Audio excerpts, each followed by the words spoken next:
I was never known for having a good sense of humor when I was growing up. Coming from a family, a dysfunctional family with 6 siblings, life was just not funny. I was a very serious person.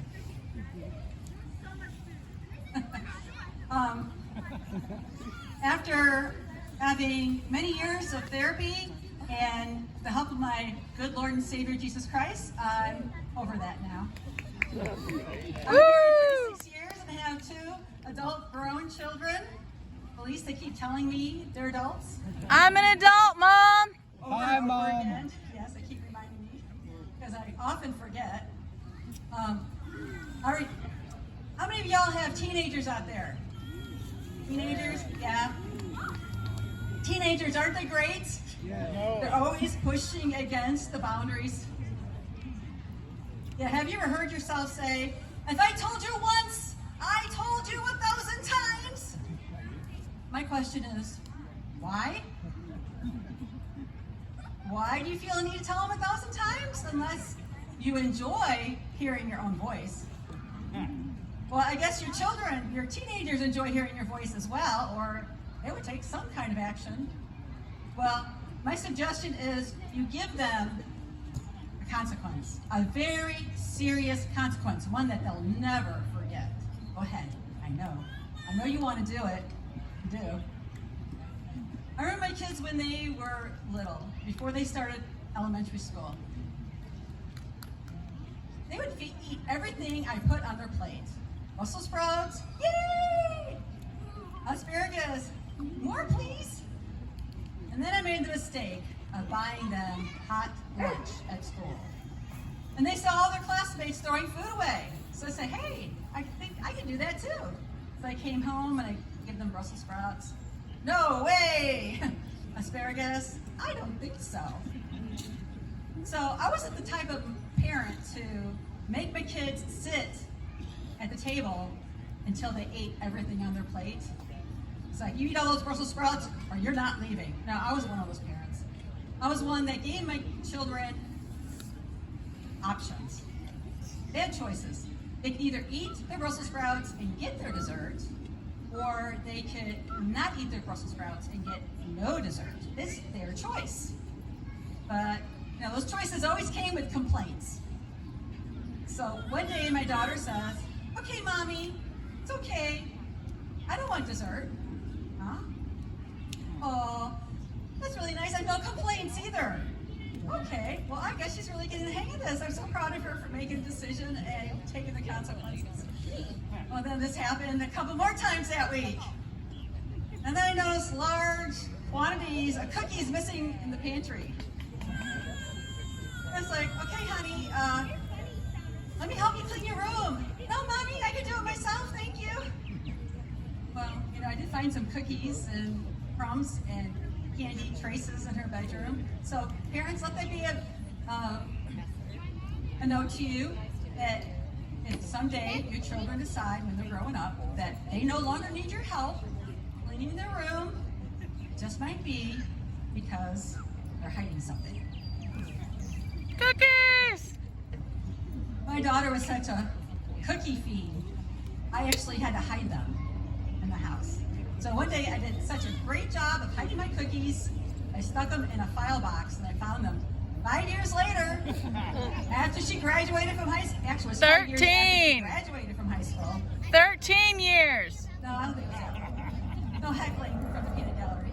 And so I looked at those cookies and I'm going, oh, I can't believe I can't eat these cookies now. They're so, I felt so at a loss. Well, I opened them and they weren't any good, so I had to throw them away. Except one package was chocolate chip. Sugar-coated chocolate chip cookies. And they were still good. Yeah, chocolate chips. Some people say Twinkies have a very long shelf life. Well, chocolate chip cookies with sugar coating, yeah, they have a long shelf life too. Well, I thought they tasted really good. Well, don't judge me. Like, none of y'all ever ate food that was expired? I mean, after all, the expiration date is just a suggestion, right? Well, my daughter kept telling me, Mom, throw those cookies cookies away. They're no good. I said, yes, they are. They're good. They taste good. And it takes me like 3 months to eat a packet of cookies. And so after hearing her tell me for several weeks, Mom, throw those cookies away, I finally threw them away. I didn't have to hear her tell me 1,000 times. Throw them away. Okay, so ice cream. Oh, yum. There are some flavors of ice cream that just doesn't sound like they should exist. How many of y'all like ice cream? Ice cream, you scream, y'all scream for ice cream.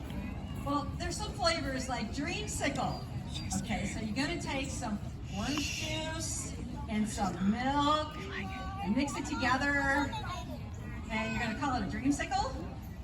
That sounds to me more like a nightmare. Okay, well how about the flavor minty chip ice cream? I don't know about you, but after I brush my teeth with minty toothpaste, my mouth hurts when I rinse my mouth out with cold water. You know, it took me 55 years to realize that if you rinse your mouth with warm water, your teeth won't hurt. So, and here they're going to take mint flavor and mix it with ice cold milk, and that's going to feel, ouch. Okay, so I figure it must have been a dentist who came up with this flavor, because then you add chocolate to it, and you can eat anything with chocolate, right? They'll go for it. Mikey, he'll eat it. And then there's Death by Chocolate. Oh, that's my favorite. Now, if I'm going to leave this world, that's the way to go. Now, I'm at the grocery store, and I'm walking to the grocery store, and I'm thinking about Death by Chocolate. Do you feel lucky tonight? Huh? Do ya? Well, maybe you shouldn't go down that aisle. Just head for the checkout. Okay. Chocolate. I just love chocolate. Dark chocolate is my favorite. Now, I made a mistake one time of buying dark chocolate with 70% cocoa. That was more like eating baker's chocolate. 70%, that's where I draw the line. I have a remedy for that.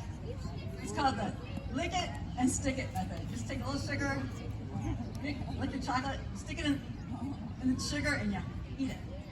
Lick it and stick it. So, and at Christmas time, I noticed in the stores there is this product called chocolate bombs. Have y'all ever heard of chocolate bombs? Anybody? Yeah. Okay. Oh, all right. I see some out there. Yeah. Okay. I can just see it now. I'm asking my husband. Hey, honey.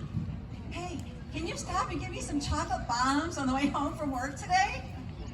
Yeah. And the FBI is going to show up at your door when he gets there. I don't think that's a good idea. So, but then you actually have recipes for chocolate bombs on the internet. If you look them up, look up bombs, look up chocolate bombs. Be careful, don't look up bombs. Look up chocolate bombs. And they actually have recipes. And you take your chocolate, you melt it, and you put it in this mold. You're supposed to put, I don't know, marshmallows in there, and some maybe cocoa powder. And it's like, to me, that's just like too much work. You know? I'll just go with the old-fashioned method, heat up some hot water on the stove, and use some cocoa, instant cocoa.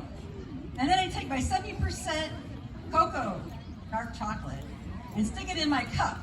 Now, to me, that's the bomb. Thank you. I'm Barbara Coons.